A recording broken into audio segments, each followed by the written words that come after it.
Hey there, welcome back to the vlog. Right, well that was my coffee earlier today, and I've just been messing around most of the day and chilling out this evening and watching a couple of other things, and Daniel Schiffer's live stream came on, which is playing right there live. There you go. And somebody was asking about easy ways of lighting up a studio that doesn't cost too much and is quite effective. So I just said to these guys on the live stream, hey, I'll go and film this video now. So let's go have a look at a $200 studio setup that I've just done for my daughter for her vlog, which is coming out soon. I'll put links below so you can sub for the videos. Yeah, that stuff. Family promo. Right, let's go have a look at this other studio space.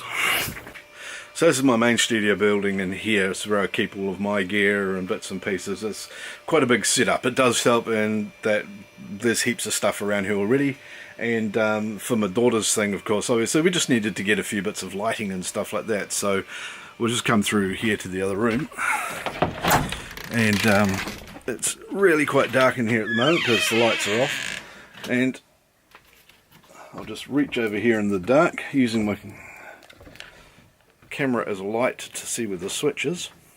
There we go. So I'll just come to the other room here, and we'll come and have a sit down and a bit of a look. Now my daughter's going to be doing a lot of videos with makeup and playing games with the sister and things like that, so we wanted something fairly simple. So I just grabbed these 4 white paper lanterns, and inside each one of these I've put an LED light bulb, and as you can see, they're really quite effective lighting. In the room here itself, we've set up an old couch we've got here, and this is just one of those foam ink blankets you can get at a lot of places. It's a nice colour that suits her. That was relatively cheap. I think they're about 30, 40, 50 bucks New Zealand or something. No idea what they are in the States. I've got some trussing here that we use for lighting. I just stood that on end, and we went and got some Christmas lights. Behind that I've just got a metal pole I put up across the shed, and that's just tied to the rafters with some rope. It's nice and secure. It's proper climbing rope and everything, so it's got a hell of a weight strain on it, and make sure you know how to tie a proper knot. That is duct tape to the pole, and with the Christmas lights there, we've strung the power up properly up the top. Everything's off RCDs in this building as well. And now she's got this great little space here to come and do her videos on. But these paper lanterns are really the key to it. I'll get up close so that you can see the structure of them. It's just a wire frame. The bulb clips in the top like that. And then we've just got them powered up to a multi-box up here. I've got the multi-box strung across to an RCD. So there you go. All of that with these lamps and the blanket for the couch, a couple of cushions, all that sort of thing, mostly props and the fairy lights behind. All of that came to less than a couple of $100 New Zealand, about $250 New Zealand or something like that. Cameras, we've got far too many of them. You can go see some of my other vlogs for things like that. Because other question some people who were just asking on Daniel's live stream was which camera would you get?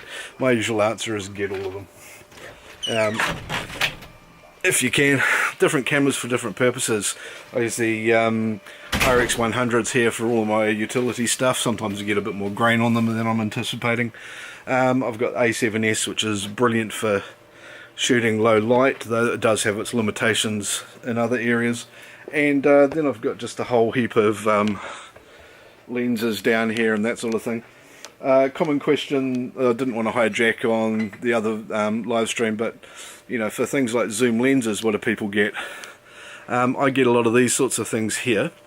This is I don't even know what this one is. I think it's a Solagore lens. I've got some old Canon lenses here. I've got some old school Sigma film lenses and things like that.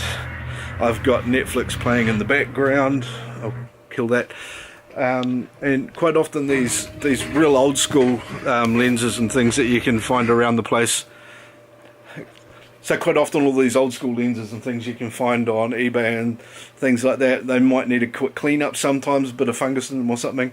That's easily done, and you can quite often pick them up for 20 or 40 bucks each in a disposal sale or something like that. Every now and then I I keep an eye on local trade sites on Facebook, market pages and that sort of thing, and you see people selling off a box of cameras and lenses, and because it's got an old manual camera in it, here's an example here, this old Canon T90, because of old manual lenses and stuff like that, people are thinking, well, the camera's really old, the lens must be really old and no good either. But quite often you'll find it's got a really good EF mount or Nikon mount lens, or a K lens or K mount lens or something like that, and it costs you $5 or $10 for an adapter online, and you've got a really nice manual lens out of it. A lot of people prefer the autofocus and things like that.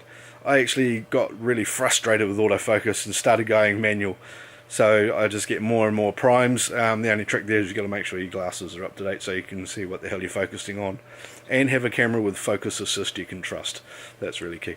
But anyway, that's what I've got. Hope you found that useful about the other studio space. This is just a real quick one tonight because it's getting late and I've been working a lot over the weekend. So I will leave you with that. If you found this useful, please do subscribe below, hit the notify bell, click the like, leave comments on all my videos, go back and watch everything else I've got to help me get my view hours up and all that sort of thing. Everybody's asking for that at the moment. And have a good evening, and I'll make another one of these tomorrow for you. See you later.